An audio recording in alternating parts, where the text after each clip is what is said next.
The Spanish Inquisition, a name that still echoes with a certain Simba resonance through the centuries, did not emerge from a vacuum. Its roots stretched deep into the fertile yet often turbulent soil of medieval Iberia, a land where the vibrant tapestry of cultures, Christian, Muslim, and Jewish, had long been interwoven. Imagine, if you will, the Iberian Peninsula in the late 14th and early 15th centuries, a place of breathtaking contrasts, where the soaring minarets of Granada's Alhambra stood in elegant defiance against the Gothic spires of Toledo's cathedral, and where the bustling markets of Seville hummed with a polyglot symphony of tongues. For centuries, this corner of Europe had been a unique crucible of coexistence, albeit one often tempered by periods of conflict and uneasy truce. Long before the unified kingdom of Spain we recognize today, the peninsula was a patchwork of Christian kingdoms in the north, slowly pushing south in the Reconquista, the centuries-long effort to reclaim lands from Muslim rule, and the diminishing yet still powerful Nasrid Sultanate of Granada in the south. Within these shifting borders, communities of different faiths lived side by side. Jewish communities, for instance, had flourished in Iberia for over a millennium, contributing immensely to philosophy, science, and commerce. They served as physicians, scholars, and advisors to both Christian and Muslim rulers, their synagogues often standing just a stone's throw from churches and mosques. Similarly, Mudejars, Muslims living under Christian rule, continued to practice their faith and maintain their cultural traditions, their architectural and artistic influences enriching the very fabric of Iberian society. This wasn't always a harmonious existence, of course. Periods of tolerance often gave way to persecution, and the fragile peace could shatter at any moment. But for generations, the very idea of a purely monolithic religious identity on the peninsula was an alien concept. However, as the Reconquista neared its culmination and the Christian kingdoms gained ascendancy, a new and powerful current began to stir, a growing desire for religious uniformity. The political fragmentation of the peninsula was seen by many as a weakness, and the presence of diverse religious communities, particularly those who had once been rulers, began to be viewed with increasing suspicion.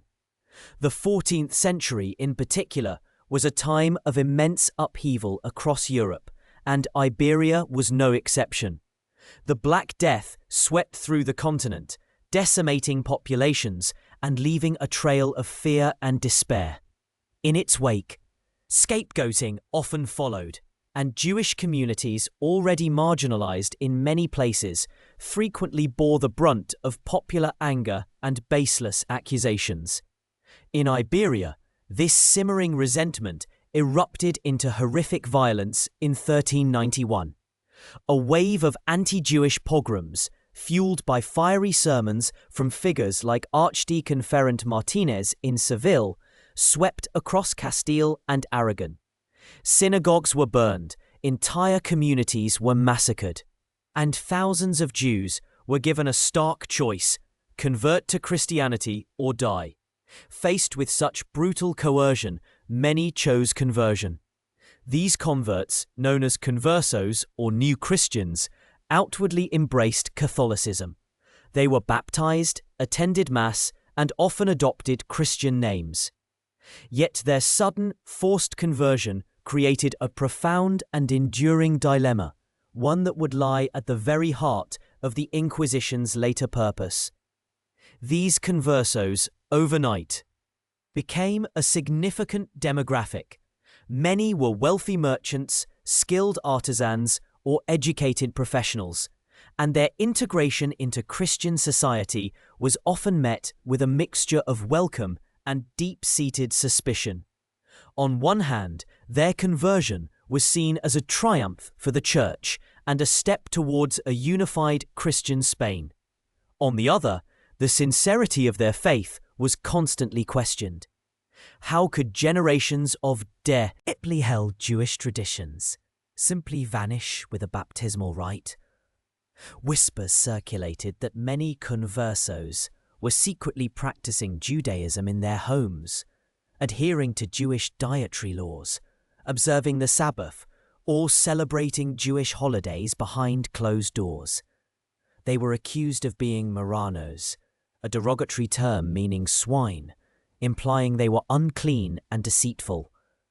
This suspicion wasn't entirely unfounded. While many conversos undoubtedly embraced their new faith wholeheartedly, others, particularly those who converted under duress, likely maintained some aspects of their ancestral religion in private, or at least struggled to fully assimilate into a culture that viewed them with distrust. Historians still debate the true extent of this crypto-Judaism among the conversos. Some scholars argue that it was widespread, a desperate attempt to preserve identity in the face of overwhelming pressure. Others contend that the fear of crypto-Judaism was exaggerated by those who sought to discredit the conversos for economic or social gain, or simply out of genuine religious zeal. The truth, as is often the case, probably lies somewhere in the middle, varying greatly from individual to individual and community to community. The conversos found themselves in a precarious position. They were often resented by old Christians for their perceived economic success and social mobility, which was sometimes attributed to their supposed clannishness or even their Jewish cunning. Laws began to be enacted, known as Estatutos de Limpieza de Sangre, or Statutes of Purity of Blood, which discriminated against conversos and their descendants, barring them from certain offices, guilds, and even religious orders. These statutes, first appearing in the mid-15th century, marked a chilling shift from religious identity being defined by belief to being defined by ancestry. It was no longer enough to be a baptized Christian. One also had to prove a lineage free from Jewish, or later, Muslim blood. This concept of purity of blood was a novel and deeply troubling development, laying the groundwork for a society obsessed with lineage and origin. The political landscape also played a crucial role in the rising demand for religious unity. The marriage of Ferdinand II of Aragon and Isabella I of Castile in 1469 was a pivotal moment, uniting the two most powerful Christian kingdoms on the peninsula. Their reign marked the dawn of a new, powerful and ambitious Spain, one determined to complete the Reconquista and establish itself as a dominant force in Europe. For Ferdinand and Isabella, a unified kingdom meant not just political and territorial unity, but also religious unity. They saw the presence of conversos suspected of heresy as a threat to both the spiritual purity of their realm and its political stability. The idea that a significant portion of their Christian subjects might be secretly undermining the true faith was deeply unsettling to devout Catholic monarchs. Furthermore, the late 15th century saw a resurgence of intense religious fervor across Europe. The Catholic Church, grappling with internal challenges and external threats, emphasized strict adherence to doctrine and the eradication of heresy. In Spain, this zeal was particularly pronounced. The final push against the Nasrid Kingdom of Granada was imbued with a strong religious imperative, framed as a holy crusade. In this atmosphere, the perceived threat of crypto-Judaism among the conversos became an increasingly urgent concern for the crown and the church alike. The existing episcopal inquisitions, run by local bishops, were deemed insufficient to address the perceived problem of converso heresy. These local inquisitions often lacked the centralized power, consistent procedures, and widespread reach necessary to investigate and prosecute suspected secret Jews across the newly unified territories. They were often slow, inconsistent, and sometimes susceptible to local political pressures. The monarchs, particularly Isabella, were deeply pious and genuinely believed in the necessity of rooting out heresy to safeguard the souls of their subjects and the spiritual integrity of their kingdom. They were convinced that the conversos represented a unique and insidious threat, a cancer within the body of the Church itself. It was against this complex backdrop of centuries of religious pluralism, punctuated by violence, forced conversions, and a rising tide of suspicion, that the demand for a more robust and centralized mechanism to enforce religious orthodoxy began to take shape. The stage was being meticulously set, brick by brick, for the institution that would become known as the Spanish Inquisition. The fear of the false convert, the desire for a unified Catholic identity, and the growing power of the monarchy converged, creating an irresistible pressure for a new kind of religious authority. The seeds of suspicion, sown through generations of uneasy coexistence and watered by fear and political ambition, were finally ready to bear their bitter fruit. If you're enjoying this, make sure to subscribe and leave in the comments the time and place you're listening from. The year 1478 marked a turning point, a year when the whispers of suspicion began to harden into a formidable, unyielding structure. It was in this year that Ferdinand II of Aragon and Isabella I of Castile, the Catholic monarchs whose union had forged a nascent Spanish state, petitioned Pope Sixtus IV for the authority to establish an inquisition in their realms. Their stated purpose was pious: to purify the Christian faith, to root out heresy, and to ensure the spiritual well-being of their subjects. Yet, beneath this veneer of religious fervor lay a complex tapestry of motives, including political centralization, the desire for social control, and the often unspoken lure of wealth. The Pope, initially hesitant, eventually granted their request with the papal bull Exigit Sincere Devotionis Affectus in November 1478. This decree authorized the monarchs to appoint inquisitors in Castile, effectively creating an ecclesiastical tribunal directly under royal control, rather than the traditional papal oversight. This distinction was crucial, for it allowed the Spanish crown to wield the Inquisition as an instrument of state power, a tool to consolidate their authority over a diverse and often fractious collection of kingdoms. Aragon would follow suit in 1481, though with considerably more resistance from its established institutions and nobility, who viewed the new tribunal as an infringement on their ancient liberties. The first inquisitors, two Dominican friars named Miguel de Murillo and Juan de San Martin, were appointed in September 1480. Their arrival in Seville, a city with a large and prosperous converso population, signaled the true beginning of the Inquisition's work. The initial focus was clear: the conversos, Jews who had converted to Christianity, often under duress. During the pogroms of 1391 and subsequent anti-Jewish campaigns, these converts and their descendants were suspected of Judaizing, secretly practicing Judaism while outwardly adhering to Catholicism. This suspicion was fueled by a potent mix of genuine religious anxiety, social prejudice, and economic envy.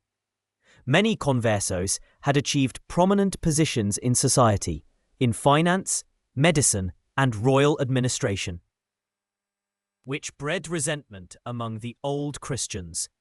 The procedures of the early Inquisition were swift and brutal. An edict of grace would be proclaimed in a given town, inviting those who had strayed from the faith to confess their sins within a set period, usually 30 to 40 days. Those who confessed and repented were often spared the harshest punishments, though they might face penance, fines, or public humiliation. However, the edict also served as a means to gather information. As people confessed their own transgressions, they were often pressured to denounce others they suspected of similar heresies. This created an atmosphere of fear and distrust, where neighbor turned against neighbor, and family members eyed each other with suspicion. After the period of grace, the Edict of Faith was issued, initiating a period of intense investigation and persecution. Accusations, often anonymous, were taken seriously. The accused were not informed of the identities of their accusers, making it nearly impossible to mount an effective defense. Torture, though theoretically used only to elicit confessions and not as punishment, became a common practice. The rack, the garrucha, strappado, and the water torture were all employed to break the will of the accused. The logic was chillingly simple. A confession was seen as a sign of repentance and a necessary step towards spiritual salvation, even if obtained through agonizing means. The first auto de fe, act of faith, took place in Seville in February 1481. 6 conversos were burned alive at the stake, a grim spectacle designed to instill terror and demonstrate the Inquisition's unwavering resolve. Over the next few months, hundreds more followed, their bodies consumed by flames. In the Plaza de San Francisco, the sheer scale of these early executions shocked even some contemporary observers, who questioned the severity and the methods of the new tribunal. Yet the Crown, convinced of the necessity of its mission, pressed on. It was into this volatile and increasingly brutal environment that Tomás de Torquemada stepped, a figure whose name would become synonymous with the Spanish Inquisition. A Dominican friar, confessor to Queen Isabella, and a man of unshakable conviction, Torquemada was appointed Inquisitor General for Castile in 1483. Shortly thereafter, his authority was extended to Aragon, making him the supreme head of the Holy Office throughout the Spanish realms.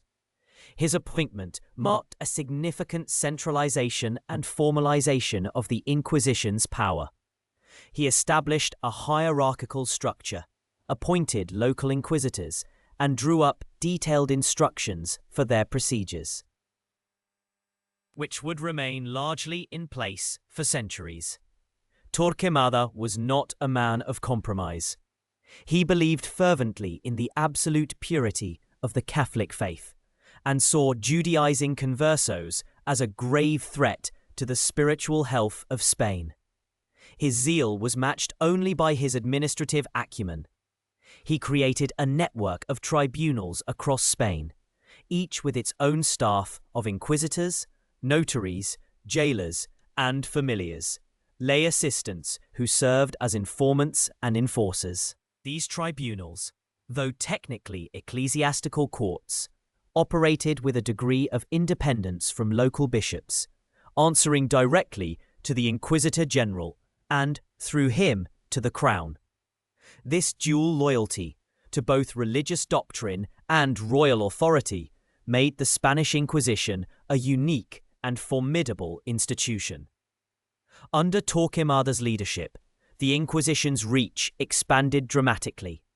While conversos remained its primary target, the tribunal also began to investigate other forms of heresy, including Alumbradismo, a mystical movement, Protestantism, though this was a later concern, and even blasphemy and bigamy. The procedures became more refined, though no less terrifying. The secret prison of the Inquisition, where accused individuals were held in isolation, often for years, was a place of profound psychological torment. The accused were often encouraged to confess, with the promise of leniency. But the definition of leniency could still include confiscation of property, public penance, or even perpetual imprisonment. One lesser-known detail about Torquemada's early administration is his meticulous record-keeping. He understood the importance of documentation, and the archives of the Inquisition, though incomplete, provide a chilling glimpse into its operations. These records include detailed testimonies, confessions, sentences, and lists of confiscated property. They reveal not just the names of the accused and their alleged crimes, but also the methods of interrogation, the arguments of the defense, often futile, and the internal debates among the inquisitors themselves, though these were rare and usually concerned procedural matters rather than the fundamental justice of the system. The confiscation of property was a significant aspect of the Inquisition's operations, particularly in its early years. While officially intended to cover the expenses of the tribunal, the seizure of assets from convicted heretics also provided a substantial source of revenue for the Crown and the Inquisition itself. This financial incentive further complicated the motivations behind the persecutions, blurring the lines between religious purity and economic gain. Historians still debate the extent to which financial motives drove the early Inquisition. Some argue it was a primary driver, especially given the wealth of many conversos, while others contend it was a secondary, albeit convenient, outcome of a genuinely religious endeavor. It is a mystery intertwined with human nature, where piety and avarice often find themselves uneasy. Bedfellows. The social impact of the early Inquisition was profound. It shattered communities, particularly those of conversos, who found themselves living under a constant cloud of suspicion.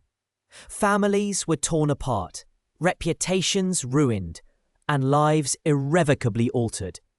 The public spectacle of the auto de fe, with its solemn processions, elaborate rituals, and gruesome executions, served as a powerful deterrent, a stark reminder of the consequences of deviating from the prescribed path of faith. These events were not merely punishments. They were carefully orchestrated performances designed to reinforce social order and religious conformity. The symbolism was potent. The condemned, often clad in the San Benito, a penitential garment, represented the dangers of heresy, while the inquisitors, clad in their robes, embodied the righteous authority of the Church and Crown. The establishment of the Inquisition under Ferdinand and Isabella, and the subsequent consolidation of its power under Torquemada, laid the foundation for an institution that would endure for over 3 centuries. It was born from a specific historical context, the desire for religious unity in a newly unified Spain, the anxieties surrounding converso assimilation, and the monarch's drive for absolute power. Its early years were characterized by a fierce determination to root out heresy, a relentless pursuit of those suspected of Judaizing, and a willingness to employ brutal methods to achieve its goals. The echoes of these early fires, the whispers of fear, and the weight of suspicion would long linger over the Spanish landscape, shaping its history and its collective memory for generations to come. The stage was set for an era where faith and fear walked hand in hand, and the quest for spiritual purity often led to earthly torment. The year 1483 marked a turning point, for it was then that a figure of austere piety and unyielding conviction stepped onto the stage, one whose name would become synonymous with the Spanish Inquisition itself, Tomás de Torquemada, a Dominican friar, confessor to Queen Isabella, and a man whose presence was said to chill a room. Torquemada was appointed Inquisitor General for Castile and Aragon by a papal bull issued by Sixtus IV. This appointment consolidated the scattered, somewhat ad hoc inquisitorial tribunals into a single, formidable institution under his direct and absolute control. No longer would the Inquisition be a collection of local efforts. Under Torquemada, it became a centralized, systematic engine of religious purification, reaching into every corner of the burgeoning Spanish Empire. Torquemada's vision was one of absolute religious uniformity. A Spain cleansed of all perceived heresy, particularly from those conversos and Moriscos whose conversions were suspected of being less than sincere. He believed with an almost terrifying certainty that the purity of the Catholic faith was paramount, and that any deviation, however slight, posed an existential threat to the soul of the nation. His administrative genius, coupled with his fervent zeal, transformed the Inquisition into an organization of unprecedented efficiency and power. He established a network of local tribunals across Spain, each staffed by a team of inquisitors, notaries, prosecutors, and jailers. These tribunals were strategically placed in key cities like Seville, Córdoba, Toledo, and Valencia, ensuring a wide reach and a constant presence. The methods employed by Torquemada's Inquisition were designed to instill fear and extract confessions. The process typically began with an edict of grace, a public proclamation read in churches, urging people to come forward and confess their heresies within a specified period, usually 30 to 40 days. Those who confessed during this period and denounced others might receive lighter sentences. But for those who did not, or who were denounced by others, a much darker path awaited.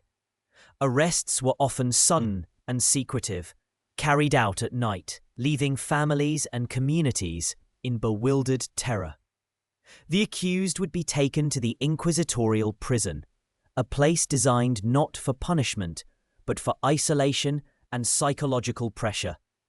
Here they were cut off from the outside world, denied legal counsel, and often left in solitary confinement, their fate hanging in the balance. The trial itself was a clandestine affair, conducted in secret, with no public record of the proceedings. The identity of accusers was often withheld from the defendant, ostensibly to protect them from retaliation, but in practice, it stripped the accused of any meaningful way to challenge the charges. Witnesses were heard, often under oath, and their testimonies meticulously recorded. The inquisitors, acting as both judge and prosecutor, would then present the evidence, which often consisted of vague accusations, rumors, or testimony from those who themselves were under suspicion and seeking leniency. The burden of proof lay heavily on the accused to prove their innocence, a near impossible task given the secrecy and the lack of legal representation. Perhaps one of the most chilling aspects of the inquisitorial process was the use of torture. While not applied universally, nor as frequently as popular imagination might suggest, it was a sanctioned tool for extracting confessions. The most common methods included the strappado, where the accused was hoisted into the air by their wrists, often with weights attached to their feet, causing excruciating pain and potential dislocation of limbs. The garrocha was a variation of this. Another common method was the toca, or water torture, where a cloth was forced down the throat of the accused and water slowly poured over it, simulating drowning. The potro, or rack, stretched the body dislent, or cating joints. These methods were applied with a chilling legalistic precision, often by a torturer under the supervision of an inquisitor and a notary, who meticulously recorded every question asked and every answer given, as well as the accused's reactions. A confession obtained under torture was not considered valid unless it was later ratified by the accused without further coercion. Though the psychological pressure to confirm a confession once made was immense. The purpose of these methods was not simply to punish, but to achieve a spiritual purification through confession and repentance. The Inquisition genuinely believed it was saving souls, even if it meant inflicting immense suffering on the body. For Torquemada, the end justified the means, and the purity of the Catholic faith in Spain was the ultimate end. His zeal was so profound that he often pushed for harsher penalties than even some of his fellow inquisitors, earning him a reputation for unyielding severity. One of the more obscure details of the Inquisition under Torquemada was the meticulous record-keeping. Every accusation, every testimony, every interrogation, every confession, and every sentence was painstakingly documented. These archives, many of which still exist today, provide an unparalleled, albeit chilling, glimpse into the inner workings of the institution. They reveal not only the methods employed, but also the types of accusations leveled, from practicing Jewish rituals in secret, to blasphemy, to sorcery, and even to simply possessing prohibited books. These records also shed light on the social fabric of the time, revealing anxieties, prejudices, and the ways in which communities policed themselves. The sentences handed down by the Inquisition varied widely, from spiritual penances like fasting and pilgrimage to fines, imprisonment, confiscation of property, and in the most severe cases, execution. Those found guilty of heresy often had their property confiscated by the crown, providing a significant financial incentive for the Inquisition's activities, though historians still debate the extent to which financial gain truly motivated the inquisitors versus their genuine religious convictions. Some scholars argue that while the crown benefited, the inquisitors themselves were often deeply devout men who saw their work as a sacred duty. Others contend that the financial rewards, even if indirect, inevitably influenced the zeal with which cases were pursued. The ultimate public spectacle of the Inquisition was the auto da fe, or act of faith. These elaborate public ceremonies were designed to showcase the power and authority of the Inquisition, and to serve as a stark warning to any who might consider straying from the true faith. Held in town squares, often attended by thousands, including royalty and nobility, the auto da fe was a somber and terrifying pageant. Those condemned would be paraded through the streets, often dressed in a San Benito, a penitential garment marked with symbols of their heresy, and a carroza, a conical hat.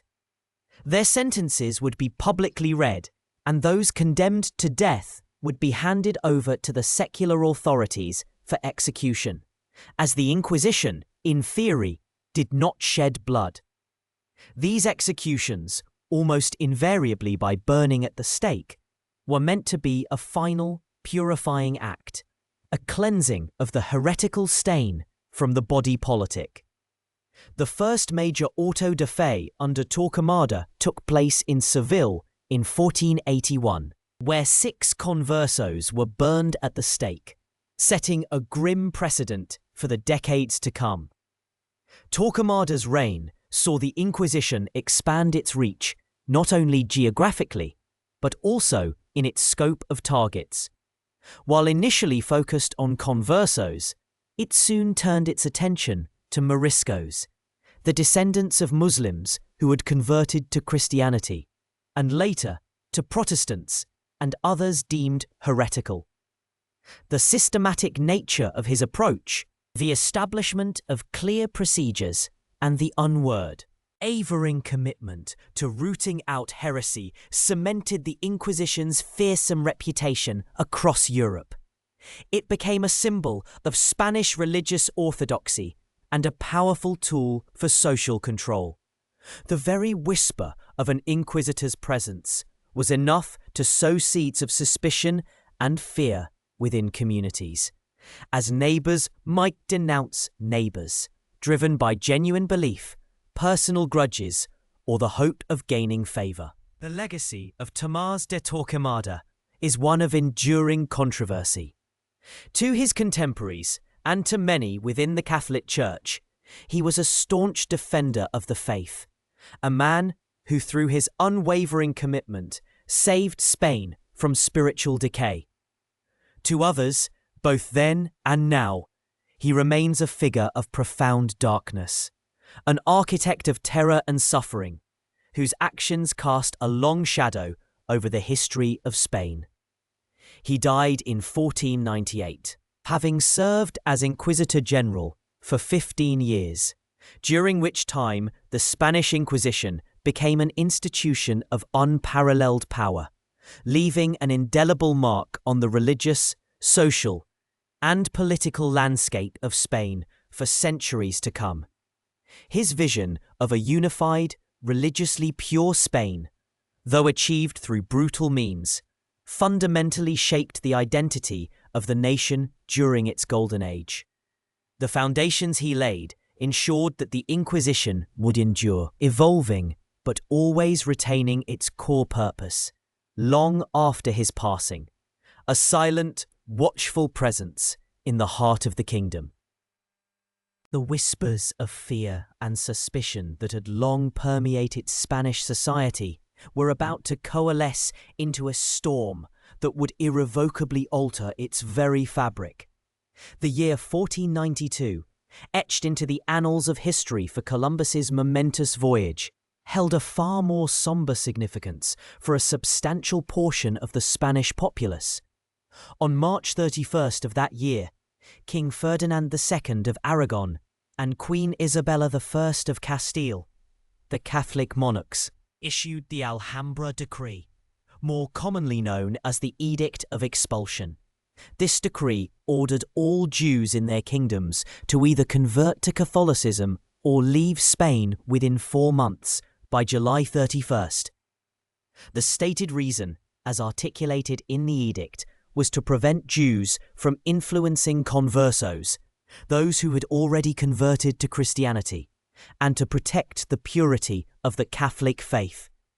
This was not a sudden, isolated act, but the culmination of centuries of simmering anti-Judaism, exacerbated by the rhetoric and actions of the Inquisition. The Grand Inquisitor, Tomás de Torquemada, played a pivotal role in advocating for the expulsion, presenting it as a necessary measure to consolidate a unified Catholic Spain. He argued that the continued presence of Jews, even those who lived peacefully, posed an existential threat to the newly forged religious homogeneity the monarchs so desperately desired. The edict itself painted a picture of Jewish communities as a corrupting influence, accusing them of enticing conversos back to Judaism and undermining the true faith. Imagine the scene, the decree read aloud in town squares, its words echoing through the cobbled streets, carrying the weight of an impossible choice.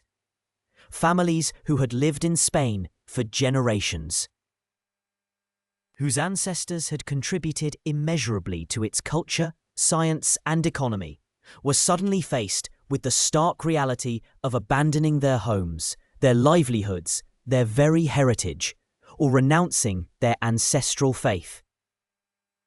The 4-month window was a period of immense upheaval and anguish. Jewish families scrambled to sell their properties, often at drastically reduced prices, as buyers knew their desperation. They were forbidden from taking gold, silver, or precious stones out of the country, only goods they could carry. This restriction, though rarely fully enforced, added to the immense burden of their departure. Estimates vary, but it is believed that between 100,000 and 200,000 Jews chose exile rather than conversion. They scattered across North Africa, the Ottoman Empire, Portugal, and other parts of Europe, carrying with them their language, their traditions, and the bitter memory of their expulsion. The Sephardic Jews, as they came to be known, established vibrant new communities. But the wound of their forced departure from Sepharad, their beloved Spain, never truly healed. Their departure left an undeniable void in Spanish society, particularly in finance, trade, and intellectual life. Many historians argue that the expulsion, while achieving religious uniformity, dealt a severe blow to Spain's economic and cultural dynamism in the long run. The immediate aftermath of the expulsion saw a surge in the number of conversos, as some Jews chose conversion as the only path to remain in their homeland. However, this did not bring them peace. The Inquisition, now freed from the corrupting influence of open Jewish communities, intensified its scrutiny of these new Christians. Suspicion of crypto-Judaism. The secret practice of Jewish rituals and beliefs became rampant. The slightest deviation from Catholic norms, a refusal to eat pork, the Sabbath lamp burning on a Friday evening, or even the careful preparation of meat, could be interpreted as evidence of heresy and lead to an inquisitorial investigation. The Edict of Expulsion, far from resolving the Jewish problem for the Inquisition, merely shifted its focus, intensifying the internal policing of faith. A lesser-known detail of this period is the brief, tragic Despite many Jews found in neighbouring Portugal, King John II of Portugal initially allowed Jewish refugees to enter, albeit for a hefty tax and a limited stay. However, his successor, Manuel I, under pressure from the Spanish monarchs and seeking to marry Isabella, Ferdinand and Isabella's daughter, issued his own Edict of Expulsion in 1496. Unlike the Spanish decree, the Portuguese edict initially allowed for forced conversions, leading to mass baptisms, often carried out with great cruelty. This created a new class of new Christians in Portugal, who, like their Spanish counterparts, would face generations of suspicion and persecution from the Portuguese Inquisition, established later in 1536. The expulsion of the Jews was a dramatic and devastating event, but it was not the last act of religious cleansing in Spain. The Catholic monarchs, having completed the Reconquista with the fall of Granada in 1492, initially promised religious freedom to the Muslim population of the conquered territory in the Treaty of Granada. However, this promise proved short-lived. Under the zealous influence of figures like Cardinal Francisco Jiménez de Cisneros, the policy shifted from persuasion to forced conversion. In 1499, Cisneros began a campaign of forced baptisms in Granada, burning Arabic manuscripts and persecuting those who resisted. This aggressive policy ignited a series of revolts among the Mudéjars, the Muslims living under Christian rule, particularly in the Alpujarras Mountains. These uprisings, brutally suppressed, provided the pretext for the next wave of religious intolerance. In 1502, Queen Isabella issued a royal decree extending the option of conversion or expulsion to all Mudéjars in Castile. Aragon followed suit in 1526. Like the Jews, many Muslims chose exile, fleeing to North Africa, carrying with them their Islamic faith, their language, and their rich cultural heritage. Those who converted became known as Moriscos, and their fate, much like that of the conversos, was to live under a cloud of suspicion. The Inquisition, having honed its methods on conversos, now turned its formidable gaze upon the Moriscos. Despite their outward adherence to Catholicism, they were constantly suspected of secretly practicing Islam or crypto-Islam. They were forbidden from speaking Arabic, wearing traditional clothing, performing their customary dances, or even bathing in their traditional manner. The Inquisition saw these cultural practices as evidence of their continued adherence to Islam, a threat to the religious unity of Spain. Homes were searched for Qurans, and families were interrogated about their dietary habits and prayer rituals. Historians still debate the extent to which the Moriscos truly clung to their Islamic faith in secret. Some scholars argue that a significant portion genuinely assimilated over generations, while others maintain that crypto-Islam remained widespread, sustained by a deep-seated resistance to forced conversion. The lack of clear historical records, often biased by inquisitorial perspectives, makes it difficult to ascertain the true spiritual landscape of Morisco communities. What is clear, however, is the immense pressure they lived under, the constant fear of denunciation, and the erosion of their cultural identity. The ultimate fate of the Moriscos was sealed in 1609, when King Philip III, advised by the Duke of Lerma, issued the final decree of expulsion. This was a far more comprehensive and brutal expulsion than that of the Jews. Over the next 5 years, between 300,000 and 500,000 Moriscos, often entire communities, were forcibly removed from Spain. They were marched to ports, stripped of their possessions, and shipped across the Mediterranean, many perishing from disease, starvation, or violence during the journey. This final expulsion was driven by a combination of religious zeal, economic anxieties, as some blamed Moriscos for Spain's economic woes, and a deep-seated fear of their potential alliance with the Ottoman Empire or Barbary pirates. The expulsion of the Moriscos had profound and lasting consequences for Spain. It led to a significant depopulation of certain regions, particularly Valencia and Aragon, which had relied heavily on Morisco agricultural labour. The economic impact was substantial, as skilled farmers and artisans were removed, leading to a decline in agricultural productivity and a loss of specialised crafts. Culturally, it meant the eradication of centuries of Islamic influence, a rich tapestry of art, literature, and scientific knowledge that had once flourished in Al-Andalus.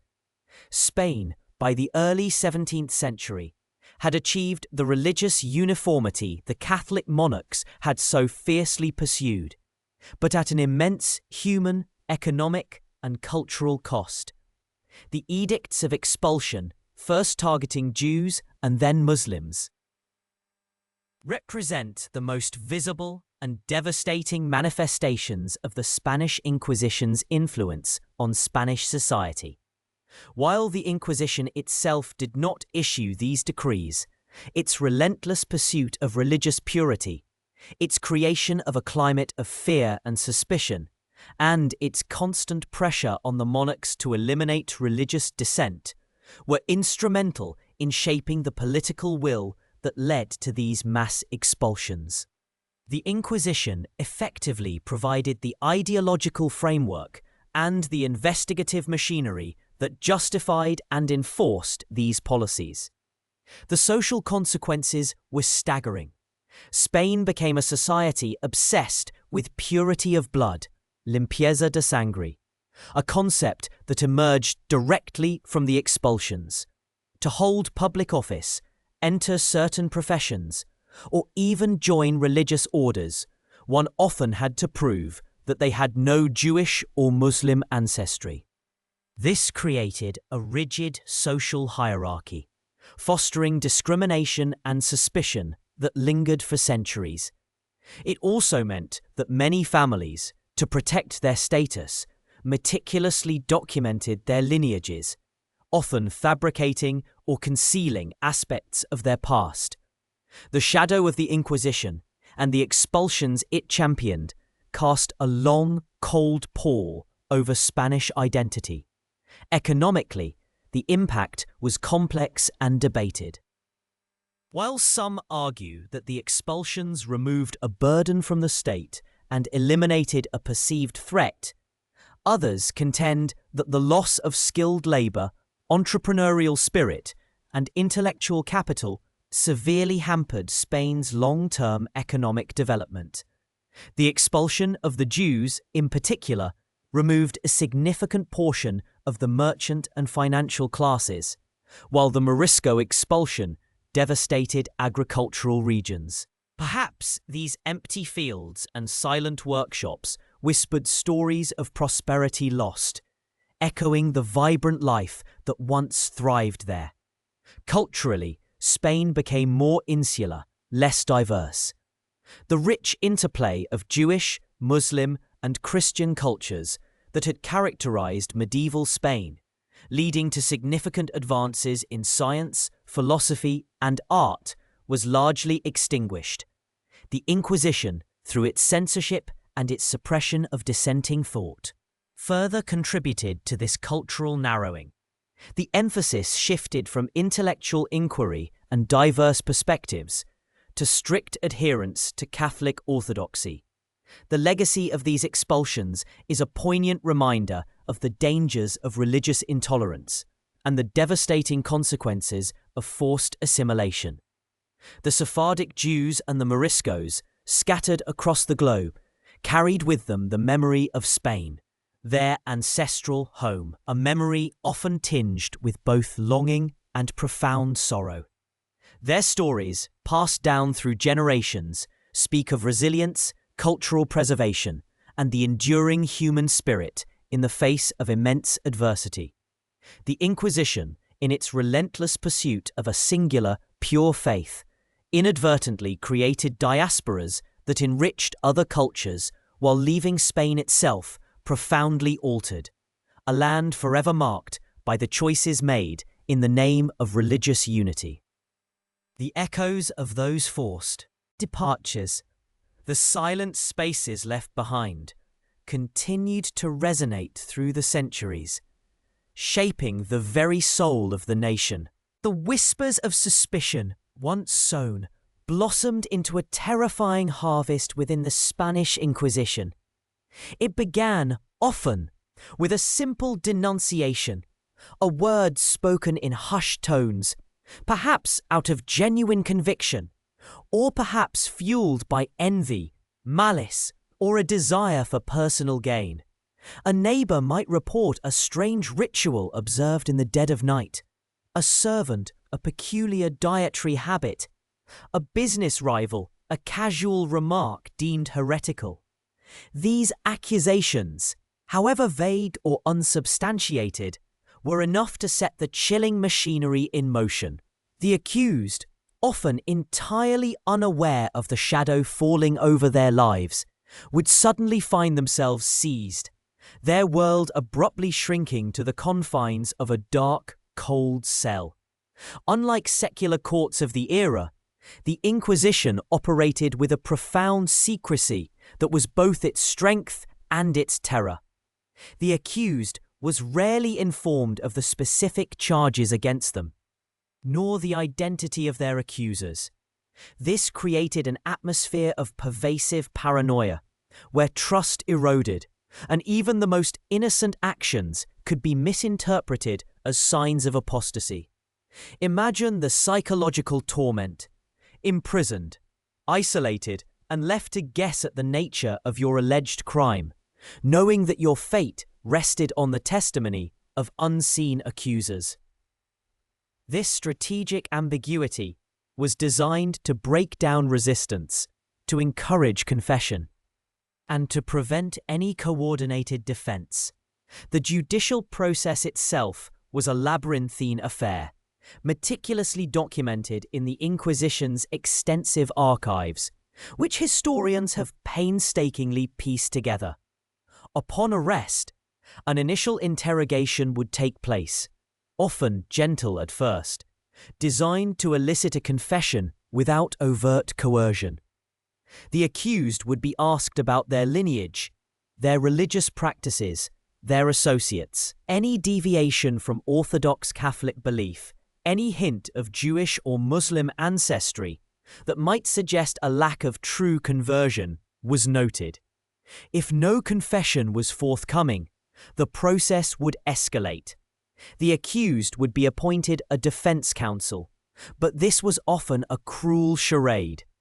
The lawyer's primary role was not to defend the client's innocence, but to persuade them to confess, to guide them towards a path of repentance that might mitigate their sentence. They had no access to the accusers, no right to cross-examine witnesses, and often no real ability to challenge the prosecution's case.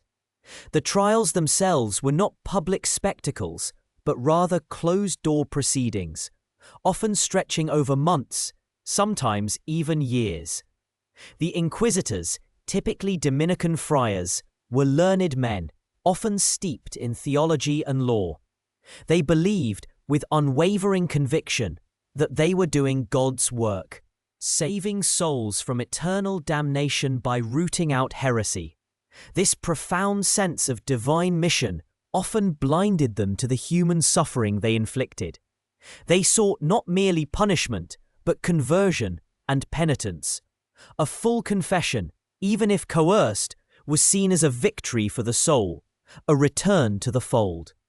One of the most infamous and controversial aspects of the Inquisition's judicial process was the use of torture. While not unique to the Inquisition, it was a common practice in secular European courts of the time.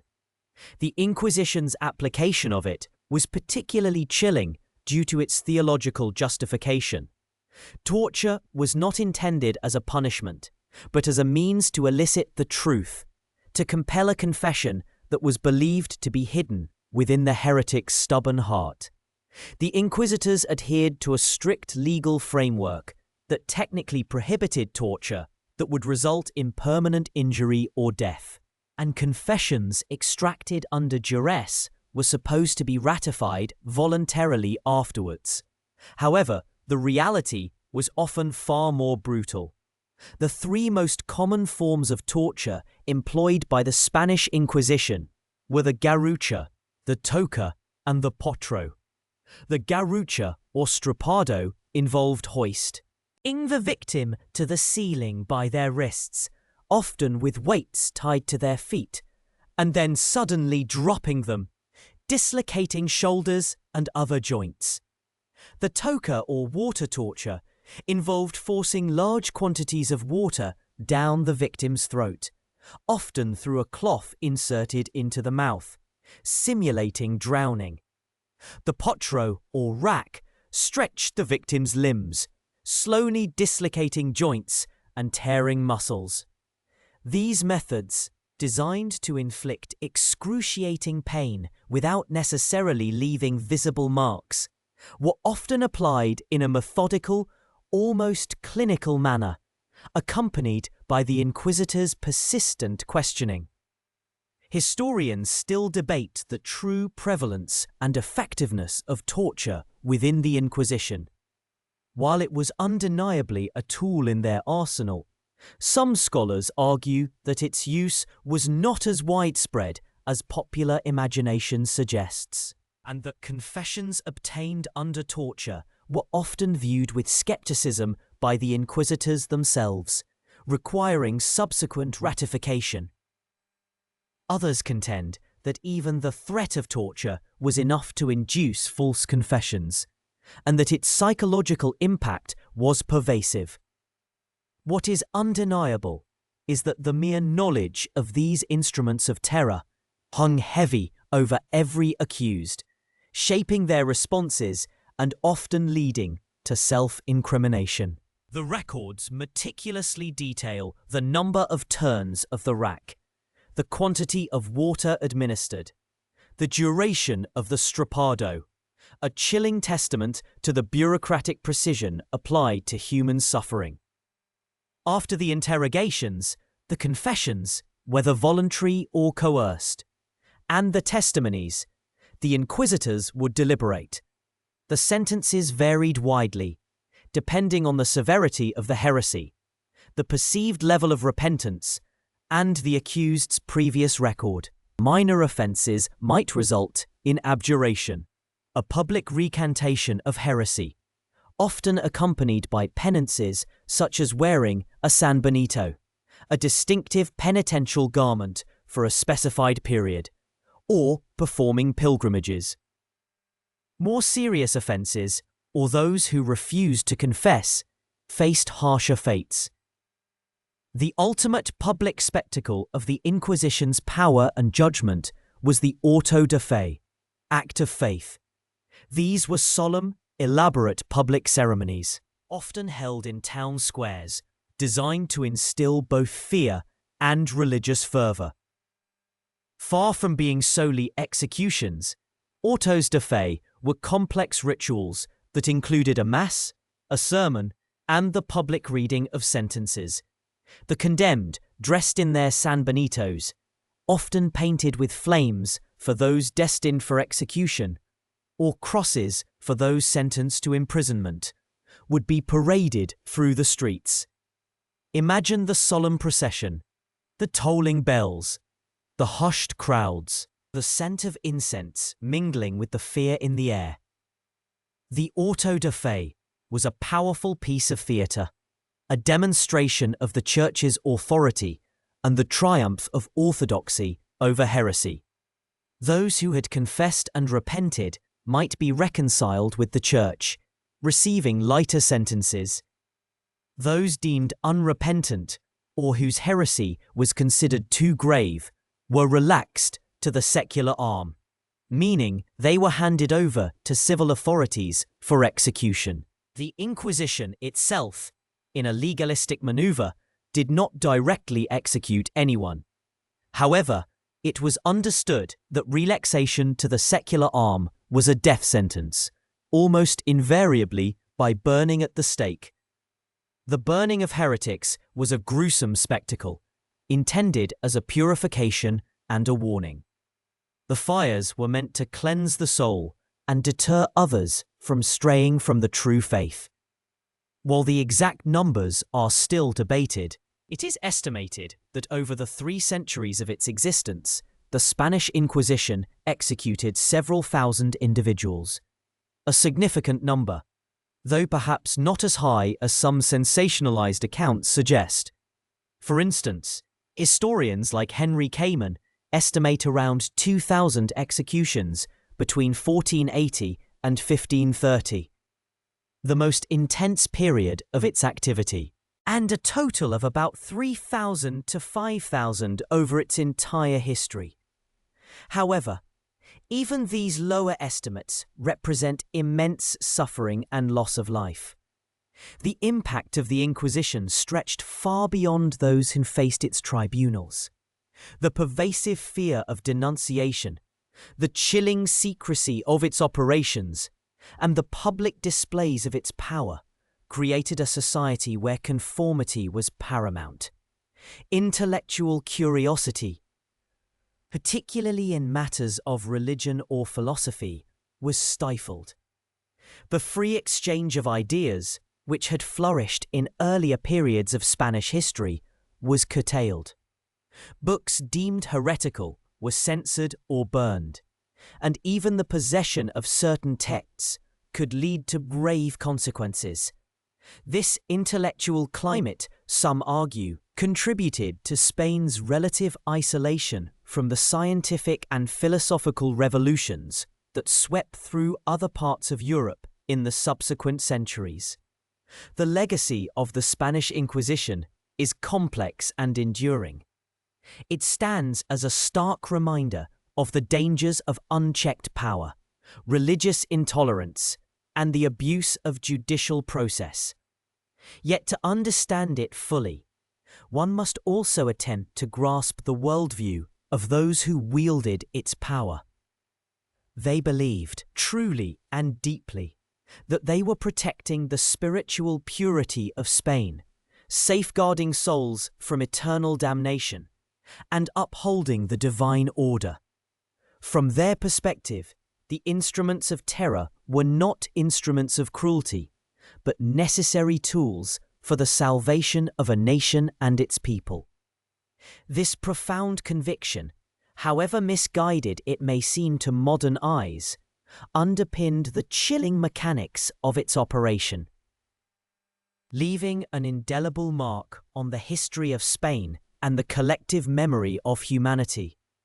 The silence that followed an auto da fe, broken only by the crackling of flames and the murmur of prayers, surely left an echo in the hearts of all who witnessed it, a testament to the chilling efficacy of its terror. The scent of orange blossoms, once a symbol of Al-Andalus, now mingled with the acrid smell of fear in the streets of Granada.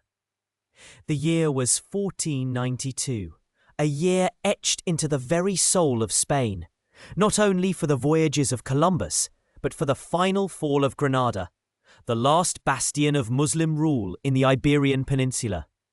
For centuries, a fragile, often tense, but undeniably rich tapestry of cultures, Christian, Muslim and Jewish, had coexisted, each thread contributing to the vibrant pattern of Spanish life.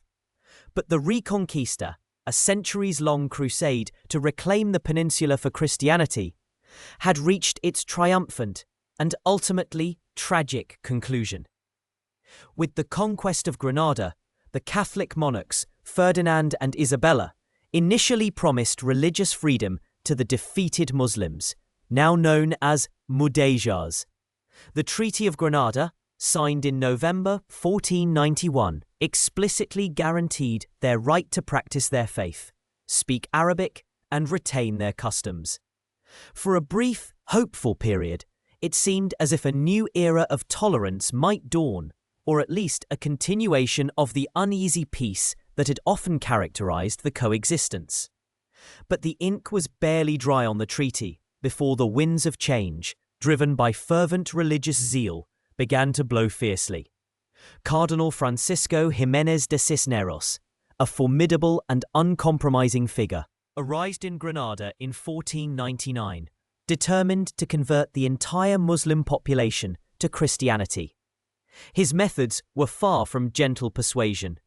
He began by targeting the elite, offering incentives for conversion, but quickly escalated to the destruction of Arabic manuscripts and the forced baptism of thousands. The promises of the treaty, it seemed, were as ephemeral as the morning mist. This aggressive campaign sparked a rebellion in the Alpujarras Mountains, a desperate uprising that was brutally suppressed. The rebellion provided the monarchs with the pretext they needed to revoke the Treaty of Granada entirely. In 1502, an edict was issued, forcing all Muslims in Castile to choose between conversion to Christianity or exile. Most, facing the impossible choice of abandoning their ancestral lands and livelihoods, chose conversion. These new converts, or their descendants, became known as Moriscos, a term often laden with suspicion and disdain, meaning little Moors. The plight of the Moriscos was a complex and heartbreaking chapter in Spanish history. Though outwardly Christian, many clung to their Islamic faith in secret, practicing their rituals in the quiet of their homes, speaking their Arabic tongue behind closed doors, and maintaining their traditional dress and customs. They were, in the eyes of the old Christians, a constant source of anxiety, a potential fifth column, a lingering threat to the hard-won religious unity of Spain. The Inquisition, ever vigilant in its pursuit of heresy, soon turned its gaze upon them. The early years of the 16th century saw the Inquisition's focus shift dramatically towards the Moriscos. Unlike the Jewish conversos, who often assimilated more readily into Christian society, the Moriscos, particularly in the former Kingdom of Granada, maintained a more distinct cultural identity. This made them an easier target for suspicion and accusation. The tribunals began to investigate practices such as ritual ablutions, the refusal to eat pork or drink wine, the celebration of Islamic festivals, and the continued use of Arabic names. These were all interpreted as signs of crypto-Islam, a secret adherence to their old faith. The trials of Moriscos often followed a grim pattern. Accusations, frequently fueled by envy, personal grudges, or genuine religious fervor from old Christian neighbors, would lead to arrest. Confessions were often extracted under duress, and the auto de fe became a public spectacle designed to reinforce religious conformity and strike fear into the hearts of any who dared to stray. The penalties ranged from public penance and fines to imprisonment, and, in the most severe cases, burning at the stake. One particularly poignant example of this struggle for identity and survival can be found in the story of the Granada Moriscos. Despite their forced conversion, they largely maintained their language and customs for decades. The Spanish authorities, increasingly frustrated by their perceived resistance to assimilation, issued a series of pragmaticas, royal decrees, that aimed to strip them of their cultural identity. In 1567, Philip II, a devout and unyielding monarch, issued a particularly harsh pragmatica that forbade the use of Arabic, traditional dress, baths, and even certain folk songs and dances. This was a direct assault on their very way of life, an attempt to erase their heritage. This draconian measure, reminiscent of Cisneros' earlier actions, ignited the Second Alpujarras Rebellion, 1568 to 1571, a brutal and devastating conflict that further solidified the old Christian perception of Moriscos as disloyal and dangerous. The rebellion was eventually crushed, and as a consequence, Philip II ordered the forced dispersion of the Granada Moriscos throughout Castile, scattering them far from their ancestral lands in an effort to break their cultural cohesion. This act, however, only spread the Morisco problem across the peninsula, rather than solving it. Historians still debate the extent to which the Moriscos genuinely clung to their Islamic faith. Some scholars argue that a significant portion genuinely converted and assimilated over time, while others maintain that crypto-Islam remained widespread, a defiant act of resistance against an oppressive regime.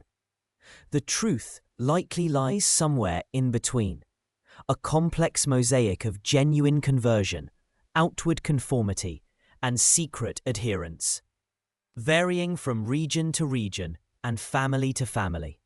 What is clear, however, is that the Inquisition played a crucial role in maintaining the pressure, ensuring that the sword of suspicion hung perpetually over their heads.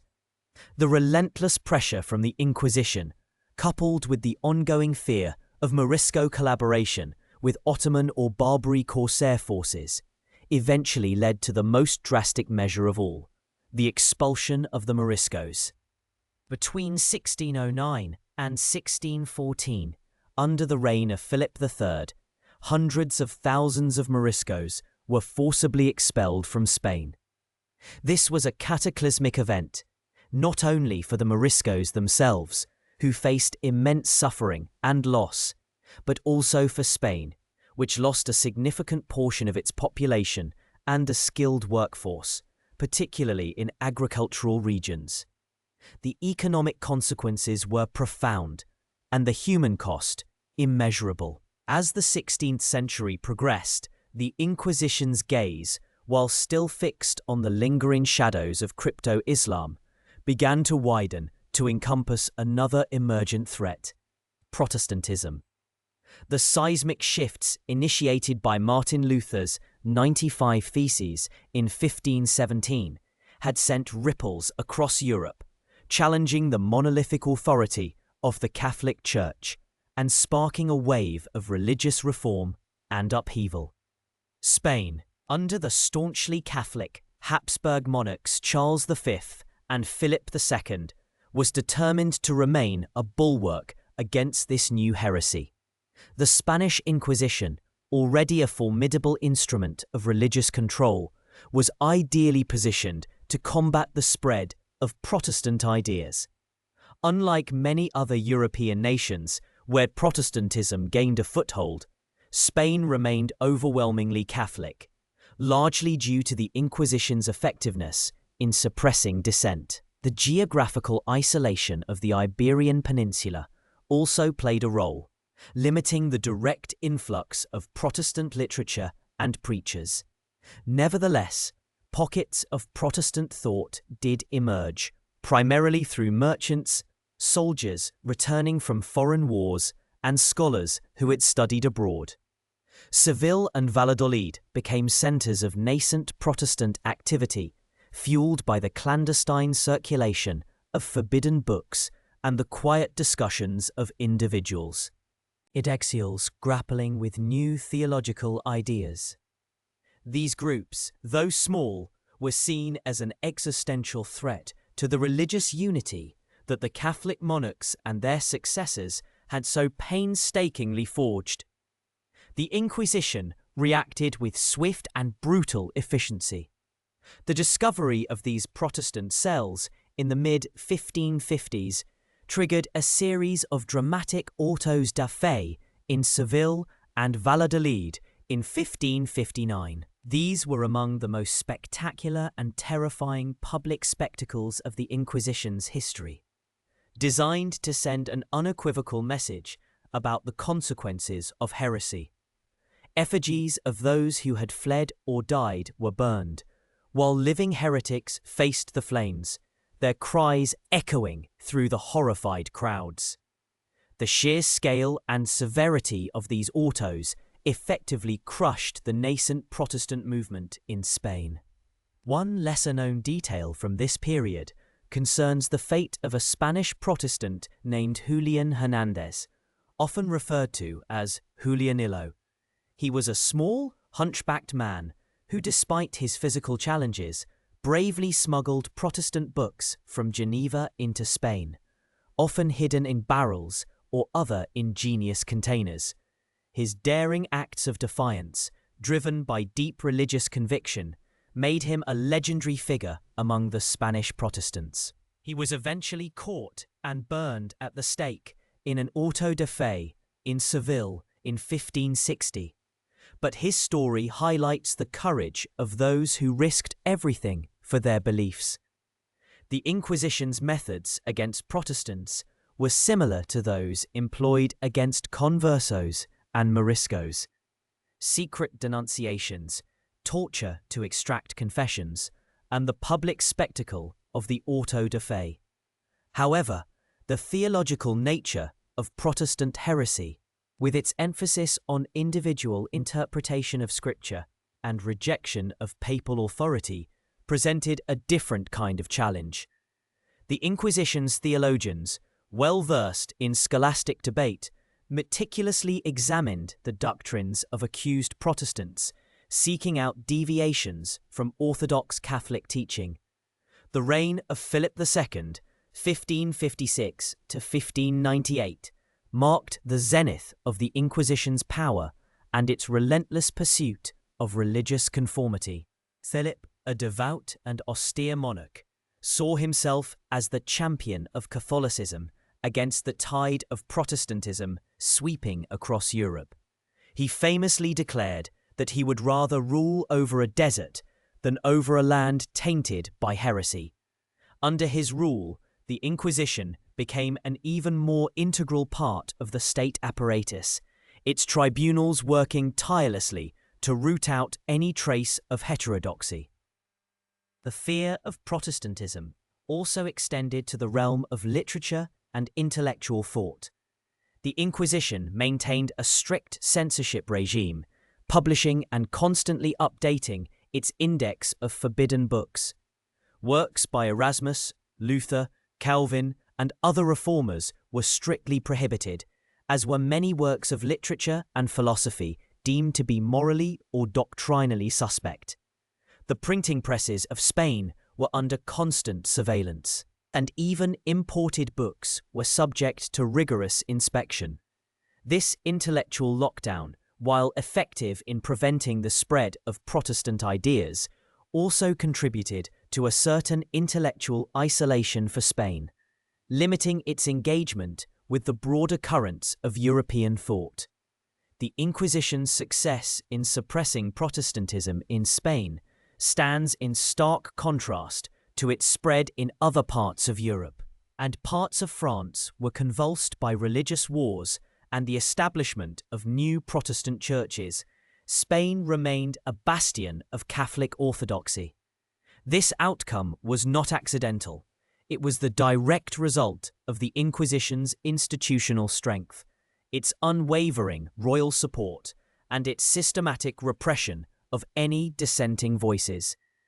The legacy of the Inquisition's expanded scope, encompassing both Moriscos and Protestants, was profound. For the Moriscos, it culminated in their tragic expulsion, a collective trauma that scarred generations and left an enduring mark on Spanish society and demography. For Protestants, it meant that their movement in Spain was largely stillborn, never gaining the momentum or widespread support it found elsewhere.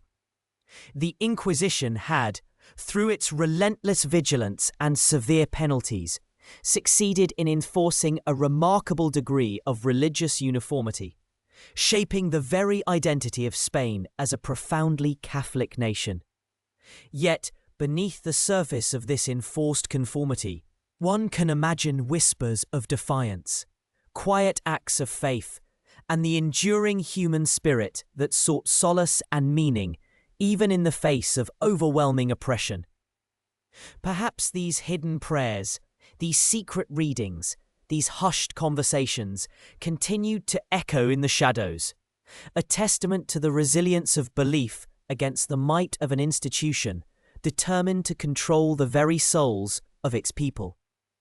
The scent of incense and burning wood, the clanging of chains, and the solemn pronouncements all contributed to an atmosphere where the pursuit of religious purity became an all-consuming and often devastating national obsession.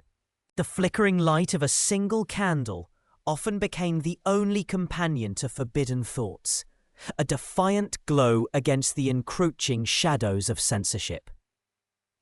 The Spanish Inquisition, born from a desire for religious uniformity, quickly evolved into a formidable arbiter of intellectual life, a guardian of the mind as much as of the soul. Its gaze, initially fixed on the outward expressions of faith, soon turned inward, scrutinizing the very fabric of thought, the words penned on parchment and the ideas whispered in hushed tones. The printing press, a marvel of ingenuity that promised to democratize knowledge, ironically became a new battleground. While it allowed for the rapid dissemination of texts, it also presented an unprecedented challenge to established authority. How could one control a flood of ideas, both orthodox and heretical, once they were unleashed upon the world? The Inquisition's answer was comprehensive and unyielding. Through the systematic censorship of books and the rigorous suppression of anything deemed a threat to Catholic doctrine or the stability of the realm. This wasn't a sudden, haphazard effort. It was a carefully constructed system, evolving over decades, designed to create a bulwark against intellectual dissent. The first step was the creation of the Index Librorum Prohibitorum, the Index of Forbidden Books. This wasn't unique to Spain. The Roman Inquisition had its own, but the Spanish version was particularly thorough and zealously enforced. The first Spanish index was published in 1551 by the Inquisitor General Fernando de Valdez y Salas, a man whose stern visage seemed to embody the very spirit of intellectual control. This initial list, though relatively modest, laid the groundwork for a system that would grow increasingly expansive and intrusive. Subsequent editions, notably those of 1559 and 1583, became ever more comprehensive, encompassing not just overtly heretical works, but also books on magic, astrology, and even certain secular texts that were perceived as morally corrupting or politically dangerous. Imagine the scene: a bookseller, his hands trembling slightly, as an inquisitorial official, perhaps a Dominican friar with a keen eye for forbidden titles, peruses his wares. Every book was suspect until proven innocent. The process wasn't simply about banning books, it was about controlling their very existence. Booksellers were required to submit lists of their inventories to the Holy Office. Private libraries, even those of scholars and nobles, were subject to inspection. An inquisitor could appear unannounced, demanding to see every volume, searching for the telltale signs of heresy or impropriety. The fear of such a visit, the potential for one's cherished collection to be confiscated or even burned, cast a long shadow over intellectual pursuits. The methods of censorship were varied. Some books were entirely prohibited, deemed so dangerous that their very existence was anathema. Others were allowed to circulate only after being expurgated, meaning certain passages, phrases, or even entire chapters were meticulously removed or blacked out. This practice of expurgation was a painstaking and often absurd endeavor.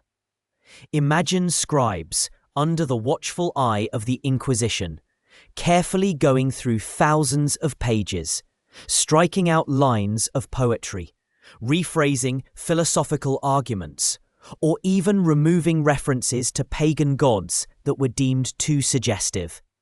A book might be deemed acceptable if a single offending word was changed, or if a particular interpretation was clarified. This wasn't merely about protecting souls, it was about shaping narratives, ensuring that every published word conformed to an approved worldview. The impact on intellectual life was profound. Spain, once a vibrant crossroads of cultures and ideas, particularly during the Moorish period, when Toledo was a center of translation and scholarship, began to experience a chilling effect. Scholars and thinkers were wary of attracting the attention of the Holy Office, became increasingly cautious. Self-censorship became a pervasive, unspoken rule. Why risk years of work, or even one's freedom, for an idea that might be misinterpreted? This led to a noticeable decline in original philosophical and scientific inquiry within Spain, particularly in fields that touched upon theology, cosmology, or human nature. While the rest of Europe was experiencing the burgeoning Renaissance and the scientific revolution, Spanish intellectual life, though not entirely stagnant, was undeniably constrained. One of the lesser-known aspects of this censorship was its reach beyond printed books to include plays, songs, and even popular ballads. The Inquisition understood the power of popular culture to shape public opinion and transmit ideas. A catchy tune with a subversive lyric or a play that subtly questioned authority could be far more dangerous than a dense theological treatise. Thus, playwrights and musicians also found themselves under scrutiny, their work subject to pre-publication review and potential alteration. This extended to visual arts as well, with paintings and sculptures occasionally being deemed inappropriate or heretical. Consider the case of the Erasmians, followers of the Dutch humanist Desiderius Erasmus. Erasmus, a Catholic priest, advocated for a simpler, more personal faith, emphasizing scripture and moral living over elaborate rituals. His ideas, initially embraced by some influential figures in Spain, including Emperor Charles V, soon fell under suspicion. His calls for reform, though not overtly heretical, were seen as too close to the burgeoning Protestant movement. By the mid-16th century, Erasmian texts were systematically hunted down and placed on the index. Many Spanish intellectuals who had been drawn to Erasmus's vision were forced to recant, flee, or face persecution. This episode illustrates how even internal Catholic reform movements, if they strayed too far from the established orthodoxy, could become targets.